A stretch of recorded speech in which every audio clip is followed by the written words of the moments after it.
En cada esquina, en cada calle, en cada rincón de Nueva York. Hay alguien transformando su mundo. Muchas veces no buscan fama, no buscan gloria. Pero sus acciones siempre cambian vidas. En mi Gente de Nueva York. Descubrimos a esas personas que con su arte, con su resiliencia, con su fuerza, con su tesón, con su fortaleza, con su motivación, nos recuerdan que todos podemos hacer la diferencia. Porque en Nueva York todo puede ser inspiración. En este episodio, Mauricio Bustamante. Historias que inspiran. New York City, the greatest city of the modern age, populated by people who have come from the four corners of the globe. Some are drawn by the promise of economic opportunity. Some by the unique New York experiences offered by the cultural capital of the world. All come to fulfill dreams. The symbols of greatness are everywhere. Wall Street, Broadway, Carnegie Hall, Lincoln Center, the United Nations. Yet, it is in the small rehearsal studios, in nondescript buildings, on quiet side streets, where dreams are nurtured under the guidance of people like Mauricio Bustamante, a master of his craft, who came to New York with his own dreams, and who now inspires a new generation of young actors at the Strasberg Institute. Mauricio's story is one of a vibrant life, enriched by his unique New York experience.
Hi, I'm Mauricio. Pleasure. I heard a lot about you. Oh, any of the good stuff is all lies. Only the naughty stuff is true.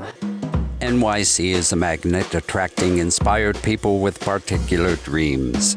Many, like Mauricio, themselves become inspirations to others. Let me tell you about New York City. It's a classroom. If you don't learn in New York City, there's no hope for you. Because here you have the center of culture. You like cuisine, you like the arts, you like architecture, you like business, whatever you like, the finest instruction is available here. Often called a melting pot, New York is indeed a place where diversity and eclecticism thrive, with the arts as their predominant form of expression.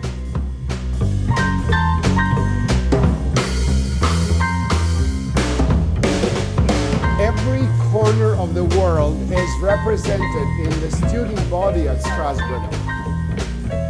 We love, and respect artists from all over the world. Actors come to the Lee Strasberg Theater Institute once their career at home, for instance in Germany or France or Mexico, has begun to blossom. They come here to continue furthering their studies. We happen to be celebrating a birthday because our beautiful friend and senior teacher, artistic advisor to the school, died on August 27th last year, and it was her birthday yesterday. Irma Sandre trained hundreds and hundreds of students all over the world. Since 1978 until June of last year, she was my teacher. Like Lee, we work here until we drop. Lee Strasberg created the first distinctly American school of acting based upon what is known as the method, a technique that utilizes emotional memory to help actors fully realize the life of the character they are playing. The Lee Strasberg Theater and Film Institute and the Actors Studio, also formed by Strasberg, have trained some of the greatest American actors of our time, including James Dean, Al Pacino, and Marilyn Monroe. When I first met Lee in 1973, this was the rage, The Godfather. One of the reasons that Lee mentioned Al was that he said at the beginning of the movie, Al was a completely different character than he was at the end of the film. She had a wonderful relationship with Lee.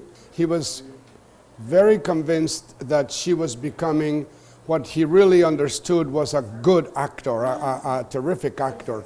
He didn't call great acting easily, and he was excited by the progress that Marilyn was making in class.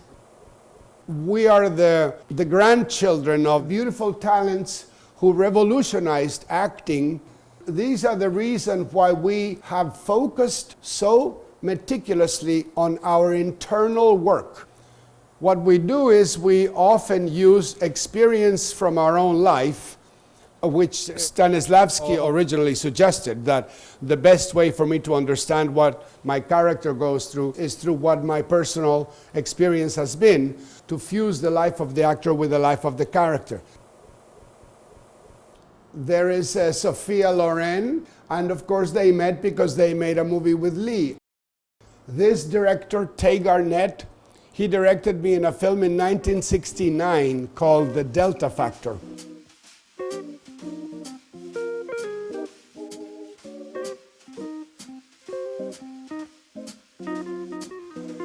Now this is Lee's office. I consider it a great privilege being in here because this is the furthest I've ever been in this office in the 45 years I've been here. It's like a sanctuary to me. Anna Strasberg, who is Lee Strasberg's widow, and she's the owner of the school. This becomes her office, and also David Lee Strasberg, that's Lee Strasberg's son. When Lee first saw the Moscow Art Theater's productions in New York in the 20s, I think it was, he saw work that he had never imagined before. The physical relaxation. When the curtain goes up, the physical instrument responds with tension. And what he noticed in certain performances, which he considered great, there was a freedom where the performer was able to execute choices with much greater ease, and also it enabled the inner life to come to the surface much more easily, and the performances became much fuller as a result. Lucille Ortel was a wonderful actress and producer. She was a very close friend of Anna Strasberg and Lee Strasberg. And so this is something that we have very close to our hearts, everything that has to do with Lucille. Our favorite quote from Lee: "Art is longer than life." This is the Young Actors at Strasberg program. Extraordinary children from all walks of life, all intent on learning.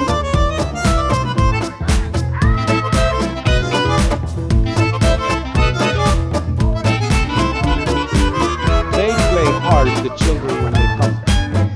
Hello. Thank you for using my chair. Who's ready to start having a little fun? Do you need a prop today?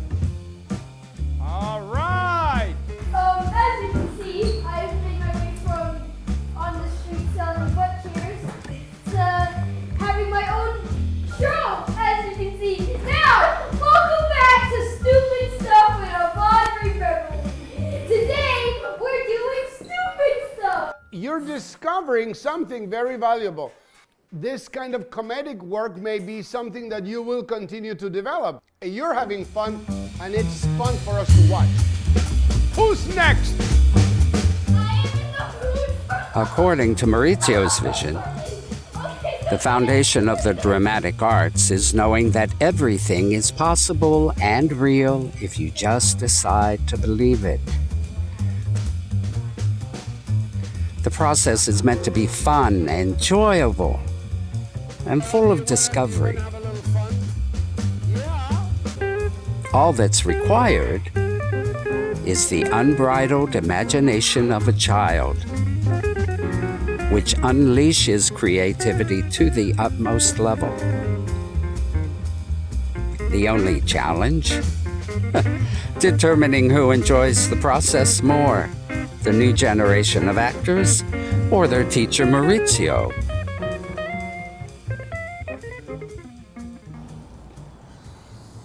This is a house that has recently gotten a lot of attention because Patti Smith and Robert Mapplethorpe lived here in the 60s. This is Sophie Gotthard, who directed a beautiful comedy called My Blind Brother. And then Your Humble Home Away from Home. Behind the public persona of every devoted teacher is a private one lived out at home.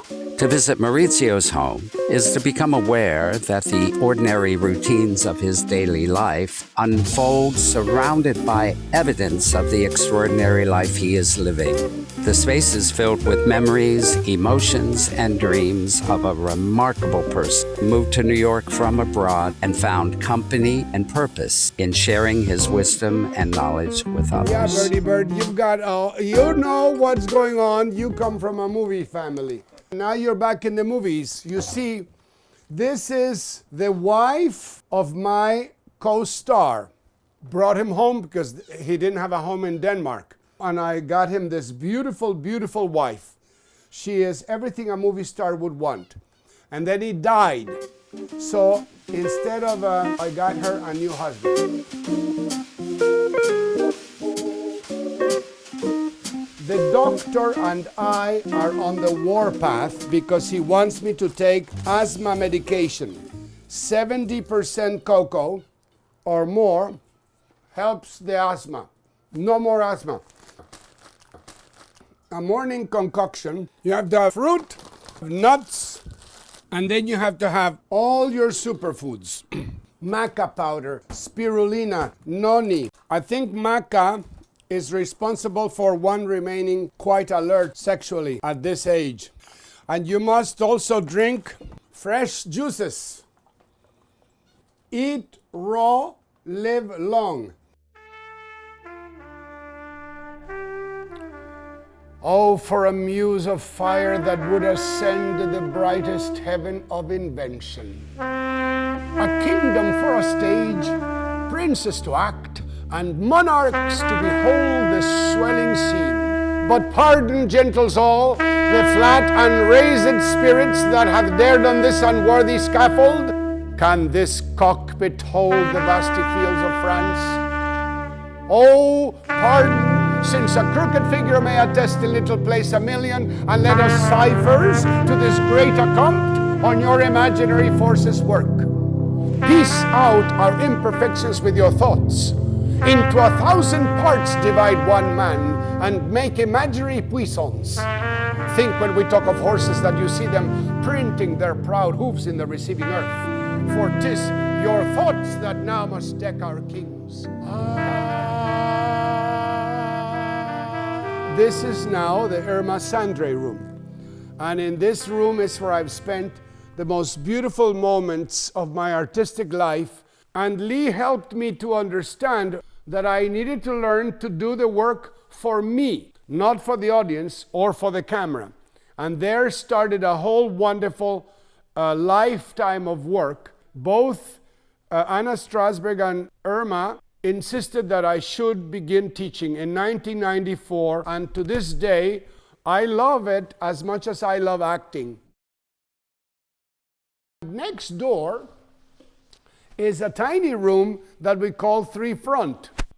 And that's where I'm going to introduce you to these wonderful young Indian actors. Find the best possible way here in New York to get these films made. It's about a guy who was a geek in school. The actors have become really serious about learning their craft. And they've come because they want to be serious about their work. Of course they want to be stars. Only a dummy doesn't want to be a star.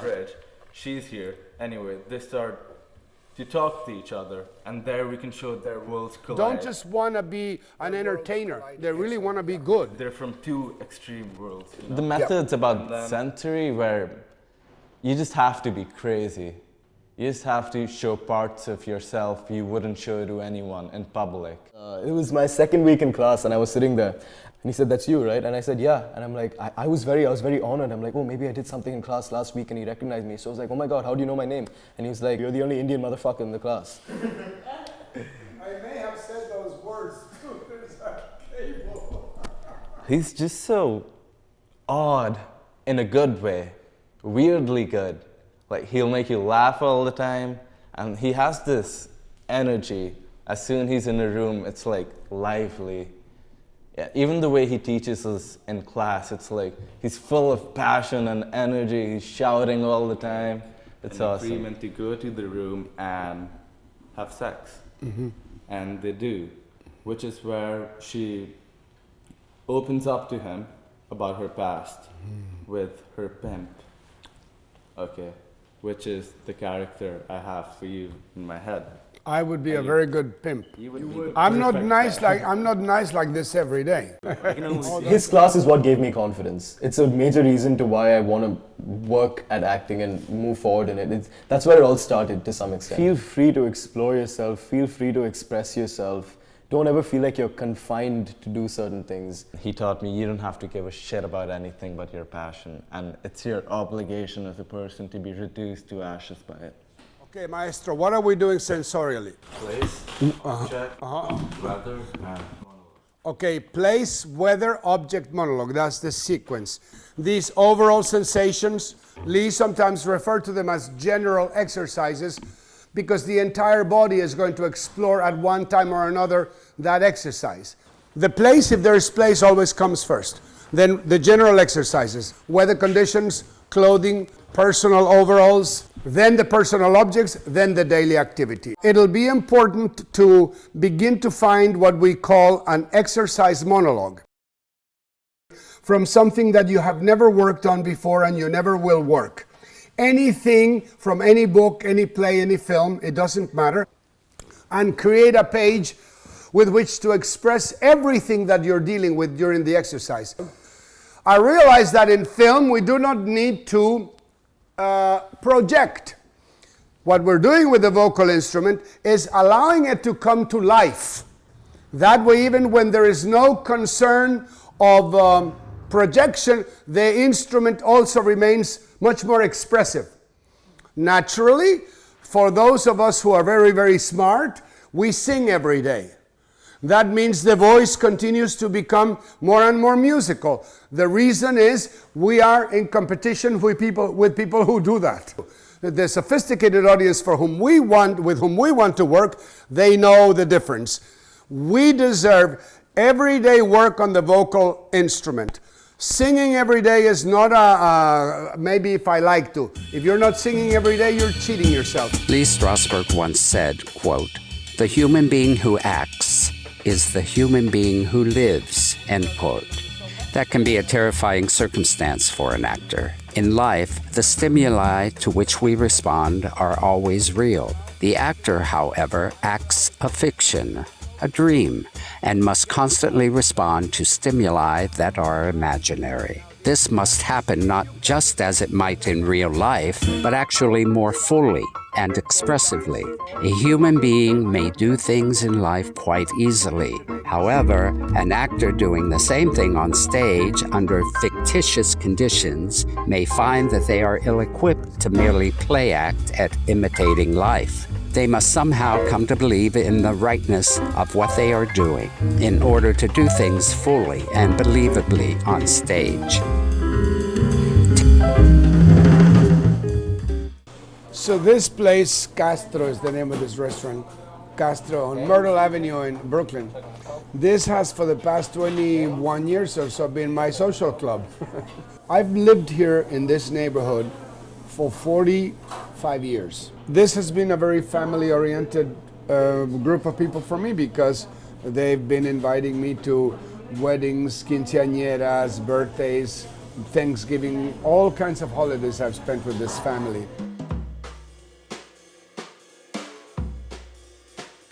Coyoacan was my grandmother's house, which is a beautiful part of Mexico City, very colonial, very colorful. And we had neighbors like Frida Kahlo, Trotsky, and Andrea was what my grandfather said, the only person in the family with a brain. Without Andrea, nothing could happen. We could not go to church, we could not go to First Communion, and she was a gourmet cook. Hello! So when you think of Coyoacan, you think of Andrea, you think of the gourmet cooking. I remember that leaving the central area of Mexico where I lived with my parents to go to Coyoacan, you went through a whole period of space where there was no population there. You left the city, you were in the outskirts for a little bit, and then Coyoacan started. Today it's all completely, there's no space between the city and Coyoacan. One of the things that I remember in Mexico as a kid that shaped my future was a matador cape. It became turban, it became dance dresses, and then in the living room, with a gigantic mirror on the wall and my matador cape, I could do show after show after show all by myself. Our nannies came from Texcoco, which is a gorgeous, gorgeous city near Mexico City.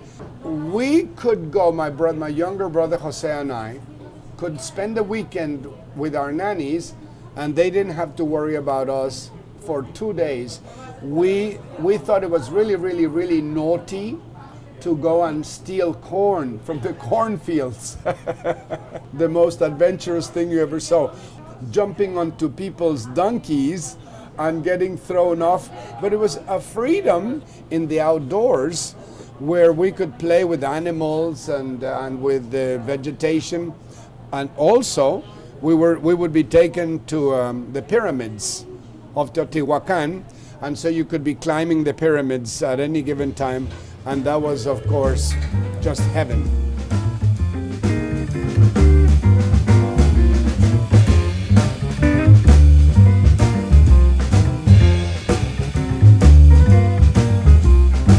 If I were to have to thank the Academy, knock on wood, if I were to have to thank the Academy or any group like that for anything, I ever have to be grateful.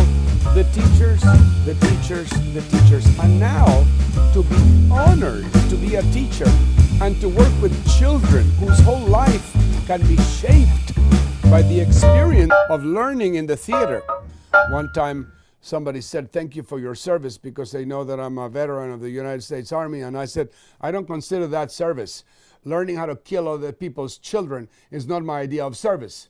My idea of service is how I behave in my community every day. That's my idea of service. Patriotism and religion are the worst evils I've ever heard of. I've never heard of anything filthier than religion and patriotism. That's how you start wars. That's how people divide each other. What the hell is God doing while children have cancer? I want an answer from somebody with a brain. Why does God permit children to have cancer? I was very lucky. My father was atheist, and he took those crazy ideas out of my brain early on in my life. I did not even hear of marijuana until I was 22 years old and serving in the United States Army in Korea. We were on the road and at a gay bar somewhere in the United States, and a gorgeous guy came up and he said, "You want some acid?" Yep, up with the acid. All I ever got from drugs was terror. Terror that I was going to ruin everything that I had going for me. So that was immediately removed from the platform. However, the first time I ever went to a bathhouse in New York City, which was the Continental Baths, which were a very famous establishment at the Ansonia Hotel in the basement. It was, I don't know how many floors, 2 or 3 floors of an entire building filled with men having sex. We would go in, take off our clothes, put on a towel, and tour the place and do as much as you could do. Right next to the swimming pool, There was a cabaret right out in the open, and the most extraordinary entertainers, Bette Midler, Barry Manilow, everybody worked at that cabaret. Now, I'm talking about the Continental Baths because that sets the stage for this crazy, crazy environment in which we were living during the 70s in New York City. No wonder that when a disease came, it spread so quickly. It was my work that saved my life to begin with. As a result of my work, I would sometimes not drink for a whole year because we were on the road in a play. As a result of my work, I was terrified of drugs because I didn't want to ruin what I had going for me, what little I had going. Then, fortunately, school started in 1975 with Lee Strasberg. There was no money for nonsense.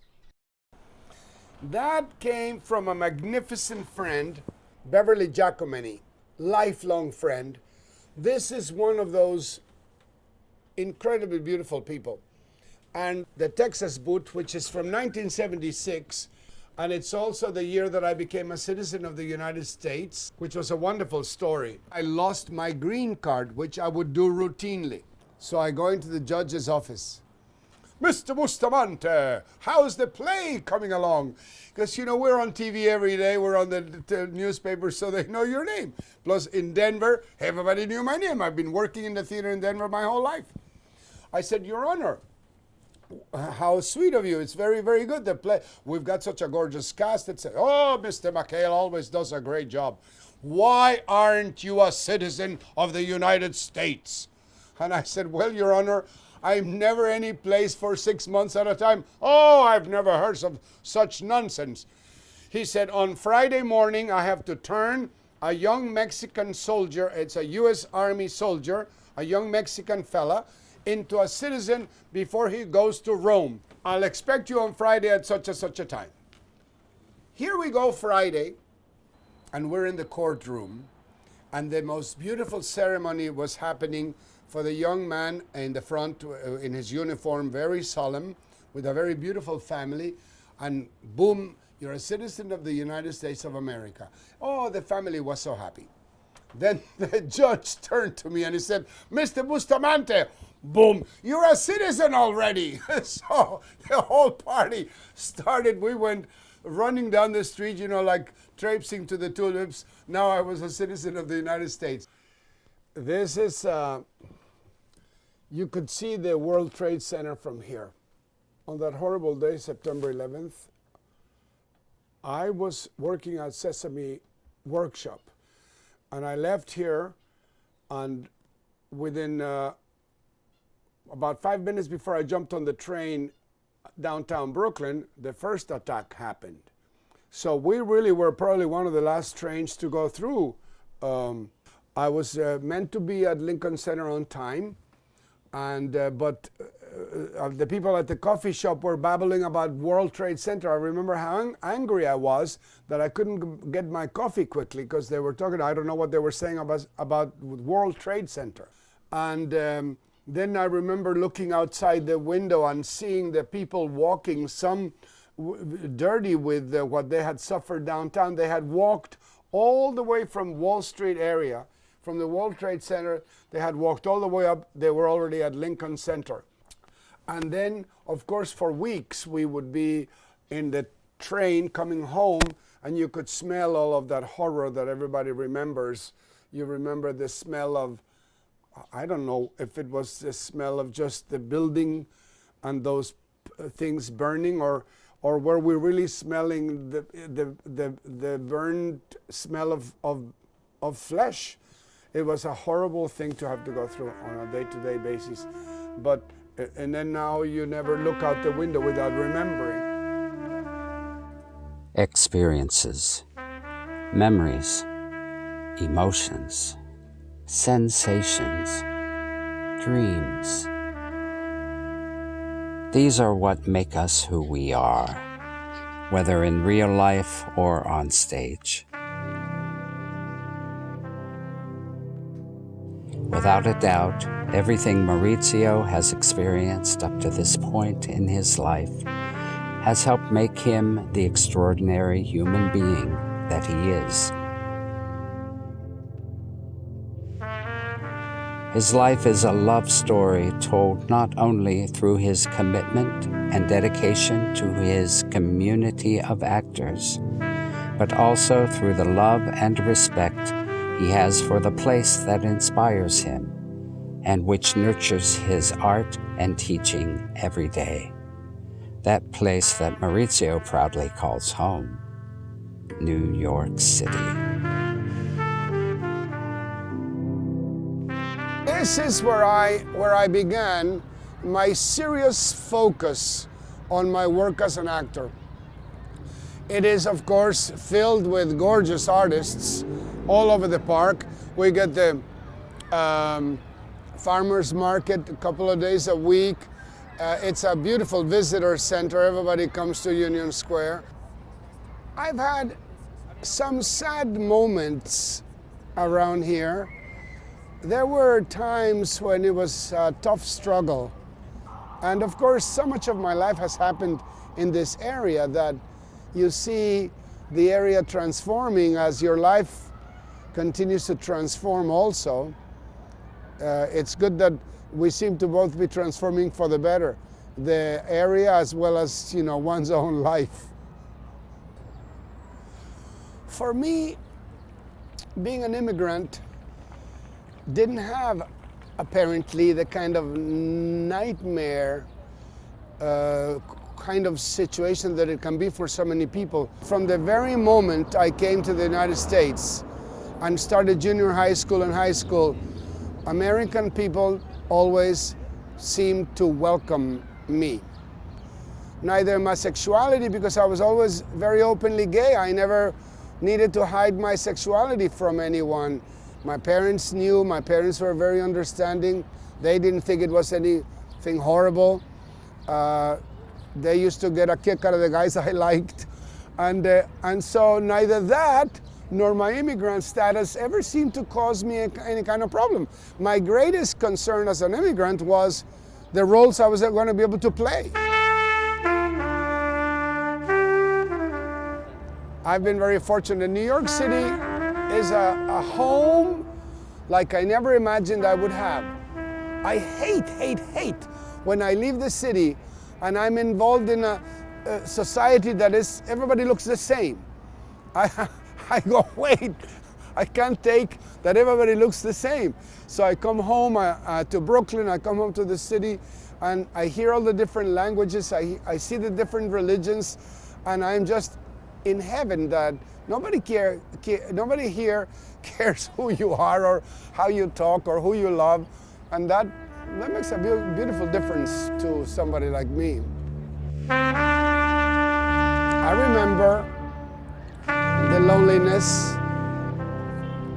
and thinking how strange it is that even though there is so much going on and one knows so many people, I think the heart longs for something.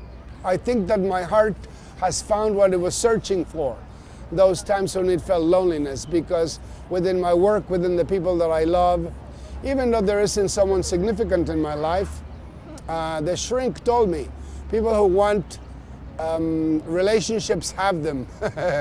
So I must not really want them too much.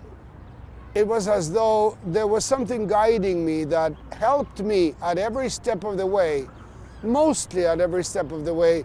There was a little glimmer of hope. There was a little glimmer that you were on the right track and that you were going to be able to keep working or teaching. I'd like to encourage the children. Hey, paint if you want to paint. Cook if you want to cook. Dance, sing, act, build things.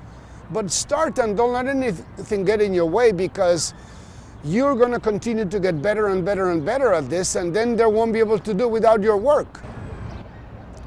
I'll tell you that I'm really grateful that I survived the whole sexual revolution and AIDS epidemic and everything, not to make light of any of that. But no, this was a party in this town like unlike anything I ever imagined that it could be. And I'm glad I took part of it. I'm glad I went to all these places and I covered the waterfront, like Tennessee Williams used to say. I'm really glad I did that, and I'm really grateful that I'm healthy and well. Mauricio has certainly overcome many vicissitudes in life, but he couldn't be happier about where his journey has led him and the person he has become. An outstanding person, making an extraordinary impact on his community and his world. But at the end of the day, if you ask him, he'll say he's just another one of New York's people.